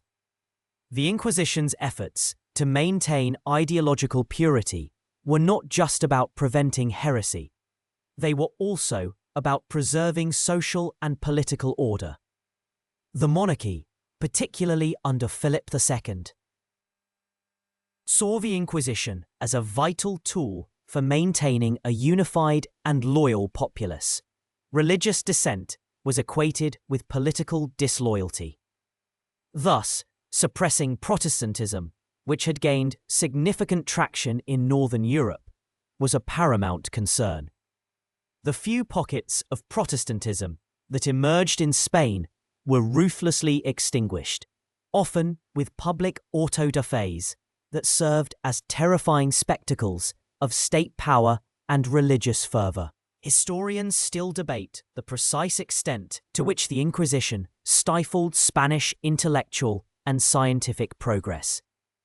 Some argue that while its impact was significant, it's often overstated, pointing to the continued flourishing of Spanish literature and art during the Golden Age. Others contend that the chilling effect was undeniable, leading to a brain drain as brilliant minds either left Spain or turned their talents to less controversial fields. It's a complex question, difficult to quantify, but the atmosphere of fear and the constant threat of censorship undoubtedly shaped the intellectual landscape. Perhaps the greatest loss was not just the books that were burned, but the books that were never written, the ideas that were never explored, and the questions that were never asked, all due to the pervasive shadow of the Holy Office. Traditionally, centers of learning and debate became carefully monitored institutions. Professors were expected to adhere strictly to orthodox teachings, and their lectures were often scrutinized. The study of certain subjects, particularly those that might challenge traditional interpretations of scripture or natural philosophy, was discouraged. This created an intellectual environment that, while producing brilliant theologians and jurists, struggled to keep pace with the scientific and philosophical revolutions unfolding elsewhere in Europe. Consider the plight of a scholar like Fray Luis de Leon, a brilliant Augustinian friar, poet, and Hebraist. He was imprisoned by the Inquisition for nearly 5 years in the 1570s, not for heresy in the traditional sense, but for translating the Song of Solomon into Spanish vernacular and for critical comments on the Vulgate, the official Latin Bible. His crime was daring to interpret sacred texts outside the approved channels and to make them accessible to a wider audience. When he returned to his professorship at the University of Salamanca after his release, he famously began his first lecture with the words, "As we were saying yesterday," a defiant gesture of continuity and resilience in the face of persecution. His story, though ending in his eventual exoneration, illustrates the constant peril faced by even the most devout and learned individuals who dared to question or innovate within the rigid framework of the time. The reach of censorship was global, extending to the vast Spanish Empire. Books transported to the Americas were subject to the same rigorous scrutiny. The Inquisition established tribunals in Mexico City, Lima, and Cartagena, ensuring that the intellectual purity of the New World colonies was maintained. This meant that the flow of ideas to the Americas was tightly controlled, shaping the intellectual development of an entire continent. Indigenous religious practices and texts were also targeted, seen as idolatrous and a threat to the conversion efforts. The legacy of this era of intense censorship lingers even today. The very concept of forbidden knowledge or dangerous ideas has roots in such historical practices. The Inquisition's methods, while extreme, were a stark demonstration of the power of authority to shape thought and control information. It reminds us of the fragility of intellectual freedom and the constant vigilance required to protect it. The process of censorship was not always straightforward. There were internal debates within the Inquisition itself, with some officials more lenient than others, and different tribunals occasionally adopting slightly different approaches.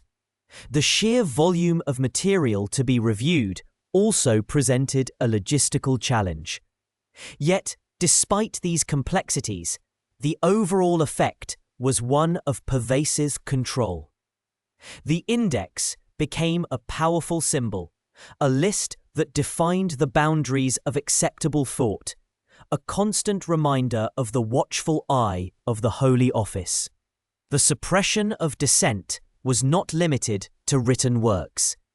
Any form of public expression that challenged the established order, whether religious or political, could draw the attention of the Inquisition. This included conversations, rumors, and even private correspondence. The network of informants, though perhaps not as vast as popular imagination sometimes portrays, was real enough to foster an atmosphere of suspicion.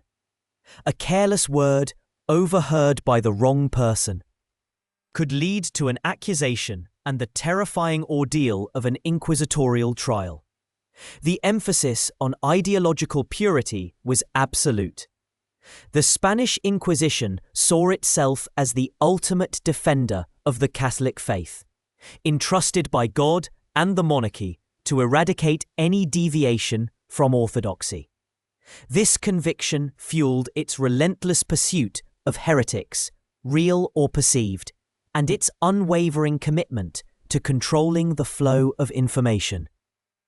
The goal was not just to punish transgressors, but to prevent the very seeds of dissent from taking root. By controlling what people read, what they discussed, and what they believed, the Inquisition sought to create a society unified in faith and subservient to authority. The irony, of course, is that such extreme measures often breed a different kind of resistance. While overt challenges were brutally suppressed, clandestine networks of intellectuals, secret libraries, and whispered conversations continued to exist, albeit in the shadows. The human spirit, it seems, has an enduring capacity for curiosity and a stubborn refusal to be entirely caged. But for centuries, the shadow of the index and the watchful eye of the Holy Office cast a long, chilling pall over the intellectual landscape of Spain, shaping its history in ways that are still being understood and debated. The very air seemed to hold a certain weight, a quiet expectation that every thought, every word, might one day be called to account. The flickering candlelight of the Inquisition, once a beacon of unyielding dogma, began to dim as the 18th century dawned, its glow challenged by the rising sun of Enlightenment thought.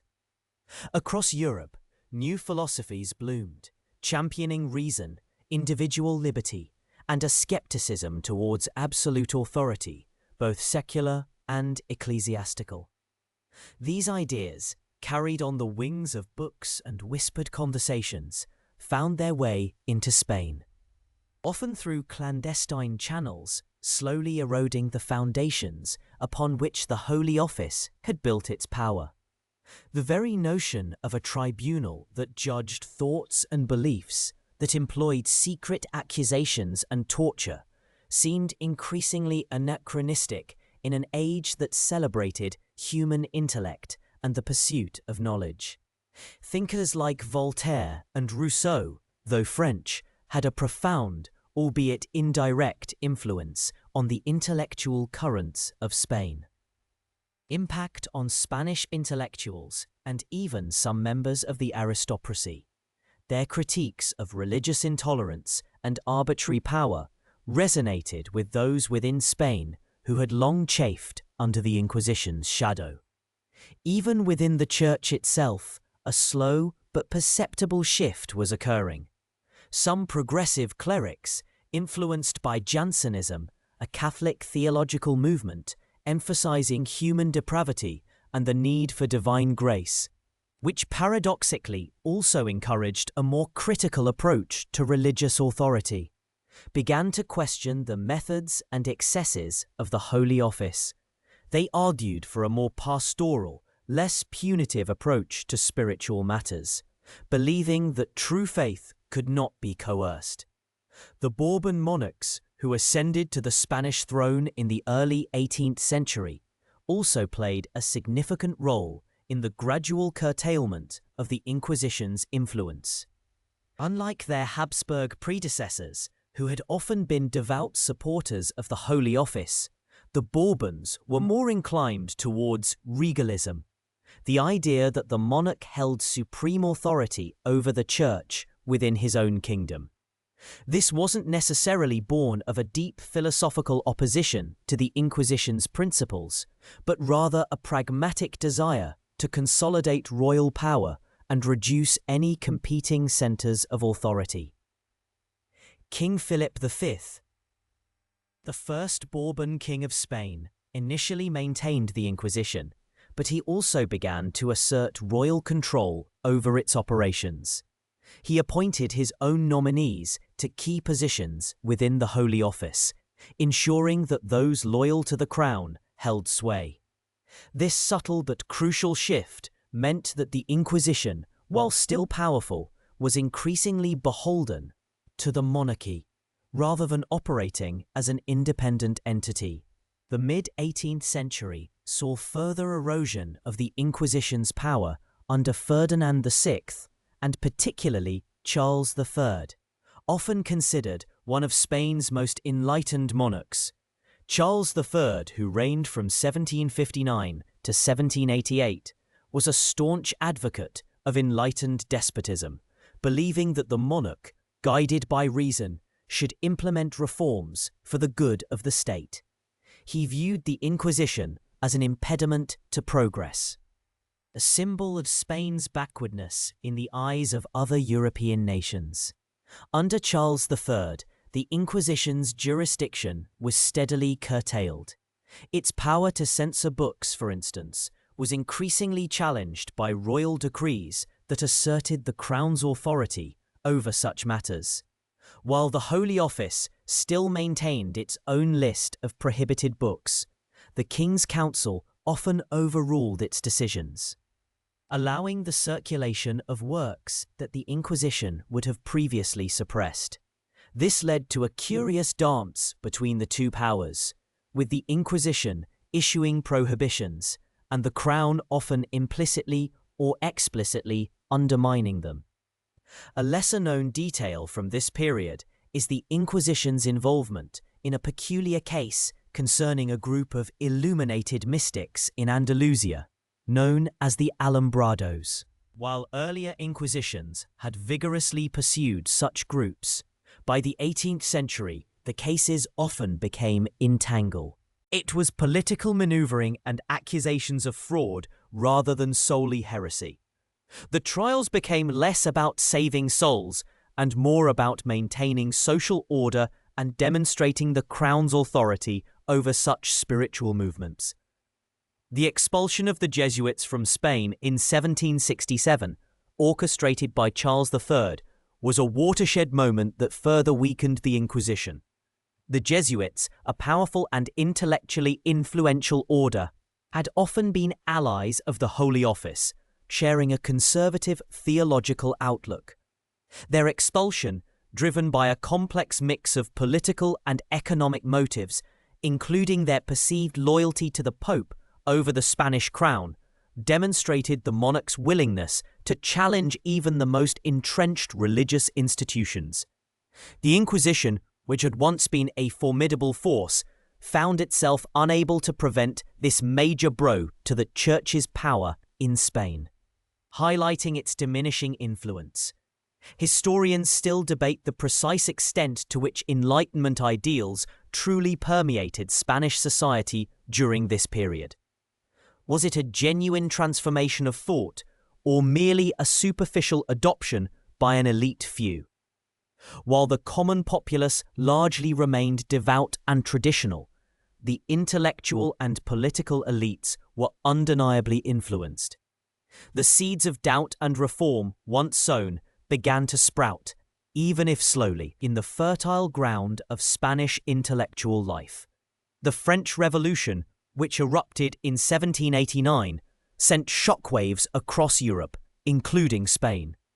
Initially, the Spanish monarchy, fearing the spread of revolutionary ideas, tightened its grip on censorship and actually empowered the Inquisition to combat what it saw as dangerous foreign influences.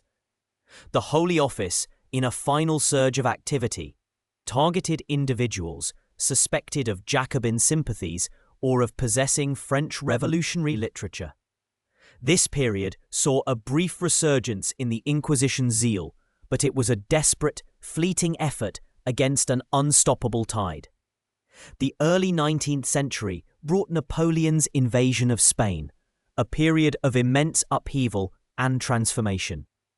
Joseph Bonaparte, Napoleon's brother, who was installed as King of Spain, formally abolished the Inquisition in 1808. This act, though imposed by a foreign power, was met with a mixed reaction.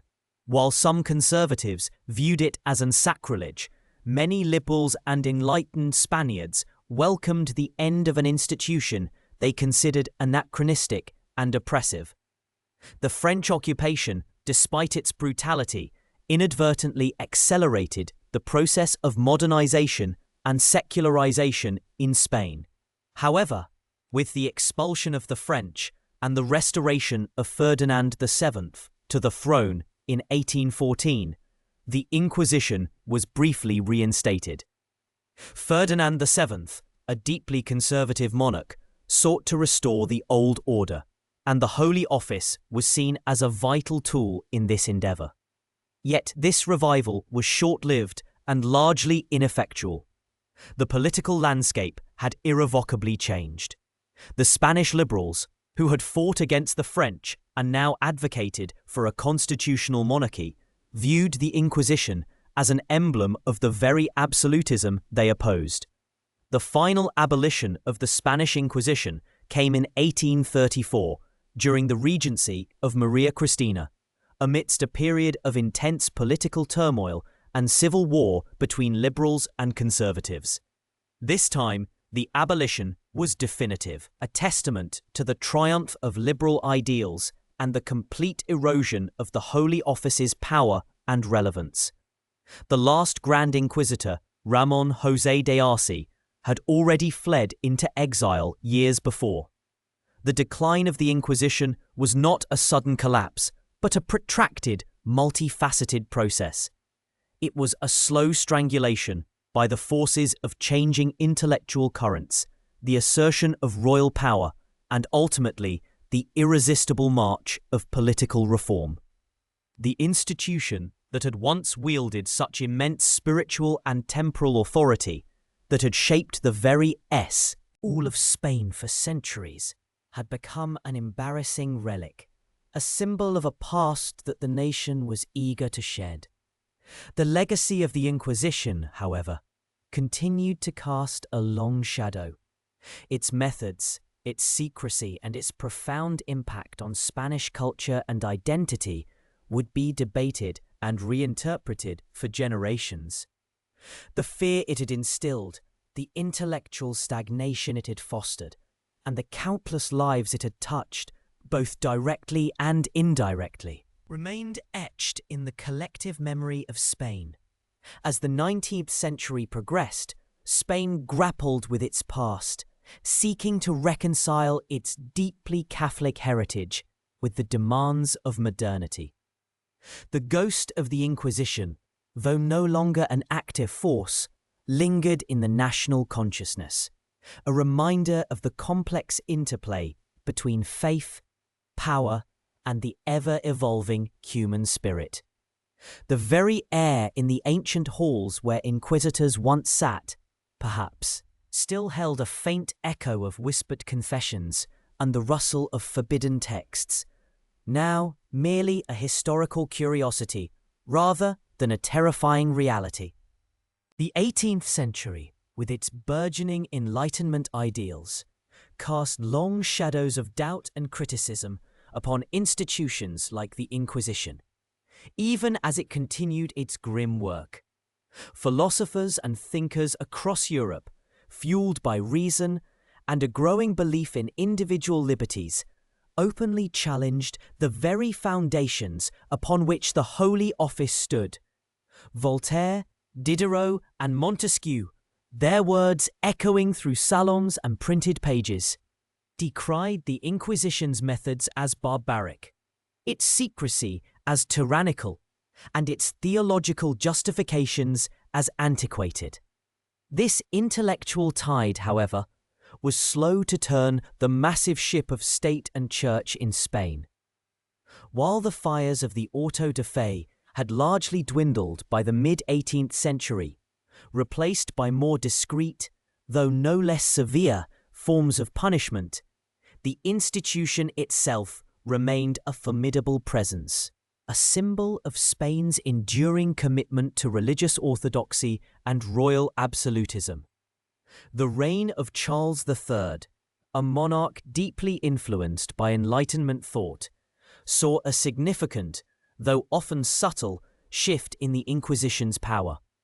He sought to modernize Spain, to bring it into the fold of European progress, and he viewed the Inquisition as an impediment to this vision. While he did not abolish it outright, a move that would have been politically perilous, he systematically curtailed its influence. He appointed ministers who were critical of its excesses, restricted its ability to censor books, and challenged its jurisdiction over certain matters. For instance, in 1767, when the Jesuits were expelled from Spain, a decision driven more by political and economic motives than theological ones, the Inquisition found itself sidelined, its traditional role as arbiter of religious purity usurped by royal decree. This period saw a decline in the number of trials and condemnations, a quiet erosion of the Inquisition's once unquestioned authority. Yet it continued to exist, a sleeping giant that could at any moment be reawakened. Its archives, filled with the testimonies of centuries, still held immense power, and its officials, though less active, remained vigilant. The true upheaval, the seismic shift that would repeatedly shake the Inquisition to its core, arrived with the dawn of the 19th century and the thunderous march of Napoleon's armies across Europe. The Napoleonic Wars were not just a conflict of nations. They were a clash of ideologies, pitting the old order against the new, revolutionary fervor against ancient institutions. When Napoleon's brother, Joseph Bonaparte, was placed on the Spanish throne in 1808, he brought with him the spirit of the French Revolution and a deep disdain for the symbols of the Ancien Regime. One of his first acts, on December 4th, 1808, was the abolition of the Spanish Inquisition. This decree, issued from Madrid, declared the Holy Office incompatible with the civil sovereignty and with the enlightened principles of the age. It was a moment of profound symbolic significance, a declaration that the era of religious coercion, at least in the eyes of the French occupiers, was over. The Inquisition's prisons were opened, its properties confiscated, and its vast archives, a treasure trove of human suffering and bureaucratic meticulousness, were seized. However, this abolition was far from definitive. Spain was embroiled in the Peninsular War, a brutal and protracted struggle against French occupation.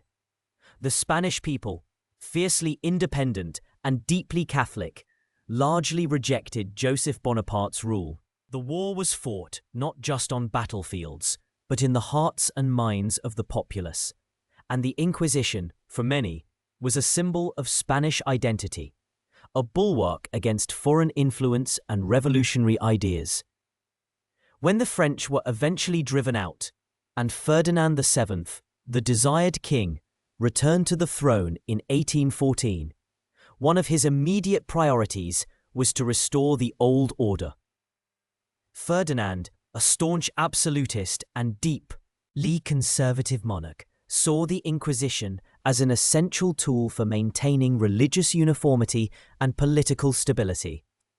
Thus, with a stroke of his pen, the Inquisition was reinstated, its properties returned, and its officials recalled to their posts. It was a remarkable resurgence, a testament to the institution's deep roots in Spanish society and the conservative reaction that followed the Napoleonic upheaval. Yet, this revived Inquisition was a shadow of its former self. The spirit of the age had shifted irrevocably. The public auto-da-fés were a thing of the past, and even the more discreet forms of torture had largely ceased. The Inquisition's primary focus in this period shifted towards censorship and the suppression of liberal ideas, which were now seen as a greater threat to the monarchy and the church than traditional heresies.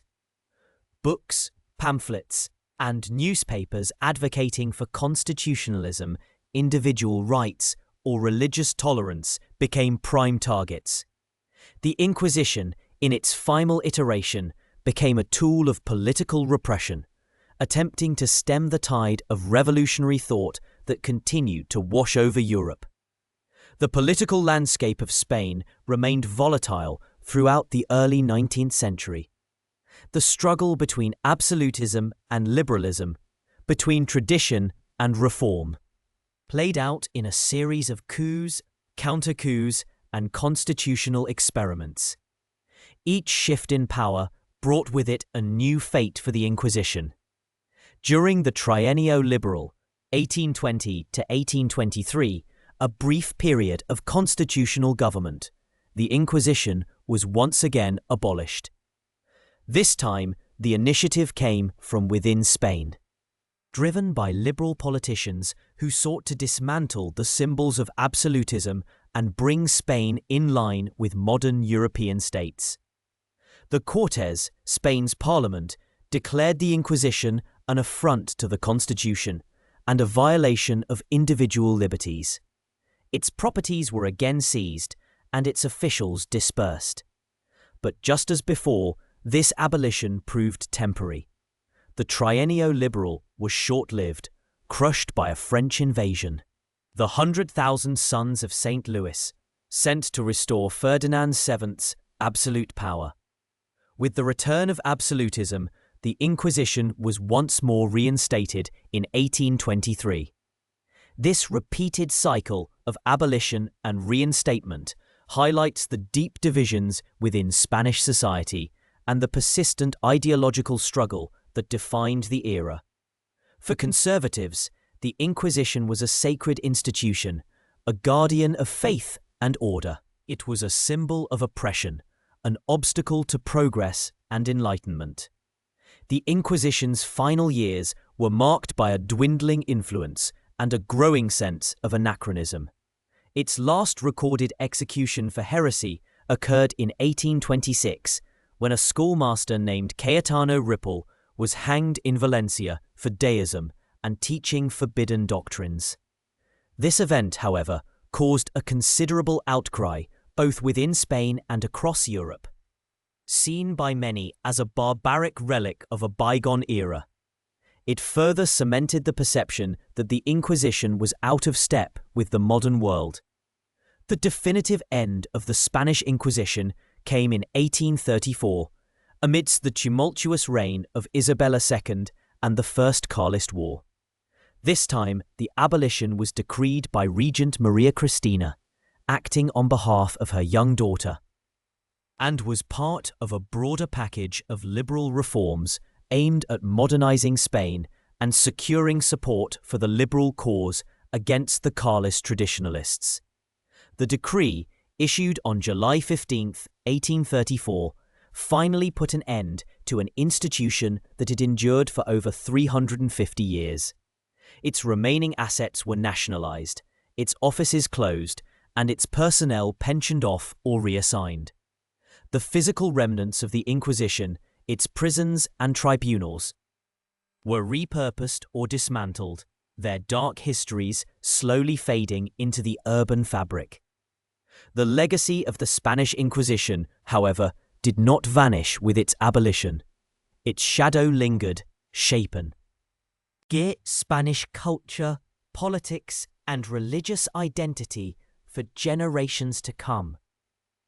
Historians still debate the precise impact of the Inquisition on Spain's intellectual and scientific development. Some argue that it stifled innovation and critical thought, isolating Spain from the broader European Enlightenment. They point to the extensive censorship, the persecution of dissenting thinkers, and the emphasis on rigid orthodoxy as factors that hindered intellectual progress. Others contend that while the Inquisition certainly had a chilling effect, Spain's intellectual output was not entirely stagnant, and that other factors, such as economic conditions and political instability, also played significant roles in its trajectory. The truth, perhaps, lies somewhere in between, a complex interplay of forces that are difficult to disentangle. The memory of the Inquisition also became a powerful symbol in later political struggles. During the Spanish Civil War, 1936 to 1939, both sides invoked its name, albeit for different purposes. For the Republicans, it represented the dark forces of clericalism and reaction, a symbol of the oppressive past they sought to overthrow. For the nationalists, particularly the more conservative elements, it was sometimes implicitly or explicitly glorified as a defender of Spanish Catholic unity, a historical precedent for their own vision of a unified, religiously orthodox Spain. This enduring resonance underscores how deeply the Inquisition had embedded itself in the collective consciousness, becoming more than just a historical institution, but a potent metaphor for power, faith, and repression. The final disbandment of the Inquisition in 1834 marked the end of an era, but not the end of the conversation. The vast archives, meticulously kept for centuries, became invaluable resources for historians, offering a unique window into the daily lives, beliefs, and fears of ordinary people, as well as the intricate workings of a powerful bureaucratic machine. These documents, ranging from detailed trial records to personal confessions, letters, and administrative decrees, continue to be studied, revealing new insights into the complexities of early modern European society, the nature of religious belief, and the mechanisms of state control. They tell stories of courage and conformity, of resistance and resignation, painting a nuanced picture of an institution that was both feared and, for some, revered. The legacy of the Inquisition also continues to prompt reflection on the nature of power, intolerance, and the enduring human struggle for freedom of thought and conscience. Its history serves as a stark reminder of the dangers of unchecked authority, the corrosive effects of religious extremism, and the enduring human capacity for both cruelty and resilience. As the centuries have passed, the echoes of the Inquisition's tribunals have softened, but their lessons remain, whispering through the corridors of time, urging vigilance against the forces that seek to suppress human inquiry and dictate belief. The final abolition was not merely a legal act. It was a symbolic turning point, a declaration that Spain, however slowly and painfully, was moving towards a future where the flames of faith would no longer be used to consume dissent, but to illuminate the path of individual conscience. The long, winding journey of the Spanish Inquisition, from its fiery birth to its quiet demise, offers a profound and sobering narrative on the intricate dance between faith, power, and politics, and the ever-evolving human spirit. The echoes of the Spanish Inquisition, though its tribunals ceased long ago, continue to reverberate through the corridors of Spanish national identity, shaping its self-perception and its place in the broader European narrative. For centuries, the Inquisition became a powerful, if often uncomfortable, lens through which Spain viewed its own past and was viewed by others. The very act of defining Spanishness often circled back to the religious uniformity enforced by the Holy Office, fostering a sense of exceptionalism, both revered and reviled. This legacy is not a simple, monolithic block, but a multifaceted structure built from layers of memory, interpretation, and often deliberate forgetting. One of the most striking aspects of the Inquisition's enduring impact is its portrayal in art and literature, where it has served as a potent symbol for various themes: fanaticism, oppression, religious zeal, and the struggle for individual conscience. From the chilling Grand Inquisitor in Fyodor Dostoevsky's The Brothers Karamazov, a philosophical exploration of freedom and authority, to Francisco Goya's stark and haunting depictions of inquisitorial scenes, the institution has captivated imaginations far beyond Spain's borders. Goya, a keen observer of his time, produced works like The Inquisition Tribunal around 1812 to 1819, which captures the somber atmosphere of a trial, the accused in the foreground, surrounded by robed figures and a silent, watchful crowd. These visual narratives, often created long after the peak of the Inquisition's power, helped to solidify a particular image of the institution in the collective consciousness, one of darkness, fear, and intellectual repression. Within Spain itself, the literary landscape is similarly rich with inquisitorial themes.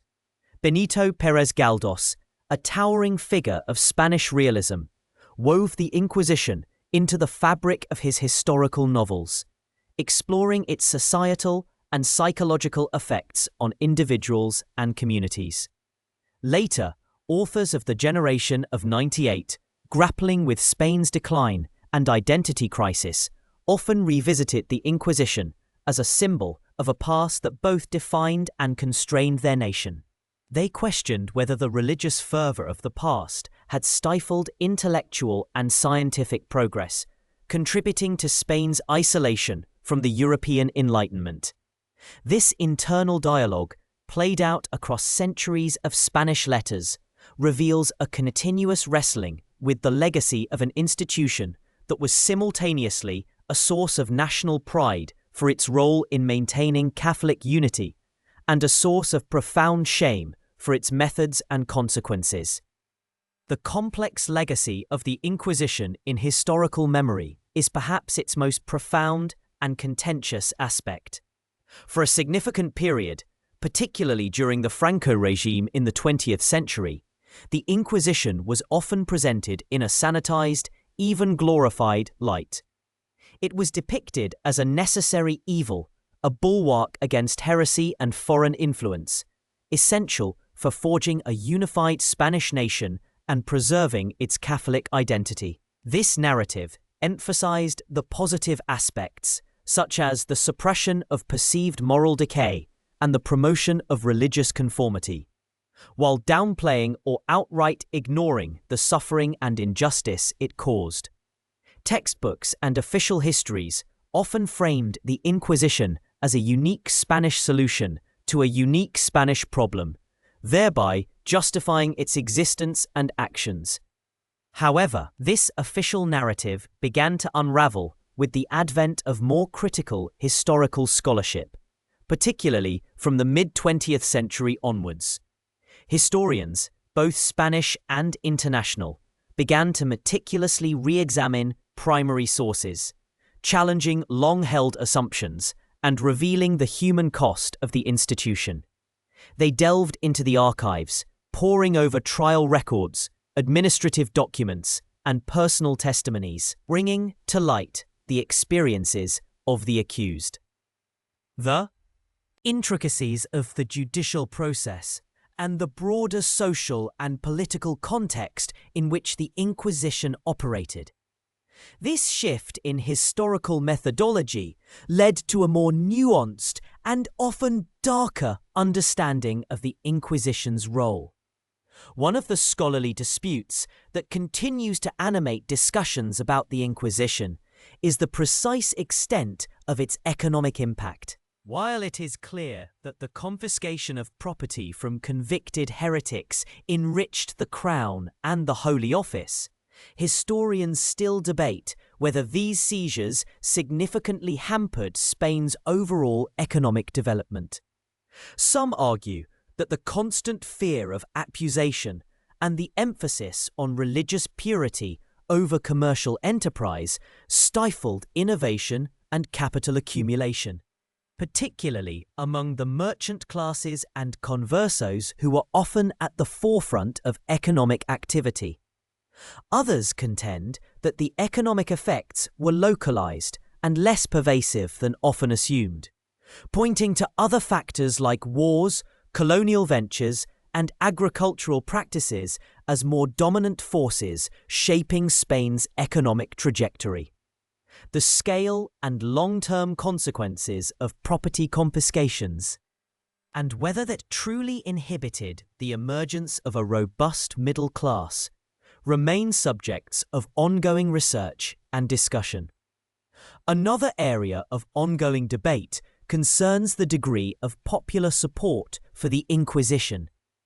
While the image of a universally feared institution is prevalent, evidence suggests that in many communities, the Inquisition was initially welcomed as a protector of religious orthodoxy and social order. Local populations sometimes actively participated in denunciations, driven by genuine religious conviction, personal vendettas, or a desire for social advancement. However, as its power grew and its methods became more arbitrary, popular sentiment often shifted towards resentment and fear. Historians continue to explore the complex interplay between popular piety, social control, and the exercise of inquisitorial power, trying to discern how much the institution was a reflection of popular will and how much it was an imposed authority.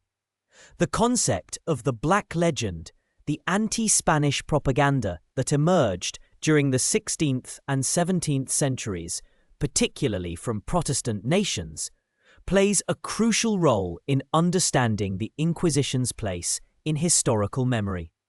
The Black Legend painted Spain as a uniquely cruel, fanatical, and oppressive nation, with the Inquisition as its most prominent symbol. While undeniably exaggerated and politically motivated, this narrative profoundly influenced how the Inquisition was perceived internationally and, in turn, how Spaniards themselves grappled with their past. Some Spanish historians have sought to de-legendize the Inquisition, arguing that its actions, while harsh, were not entirely unique in the context of early modern Europe, where religious persecution was widespread. They point to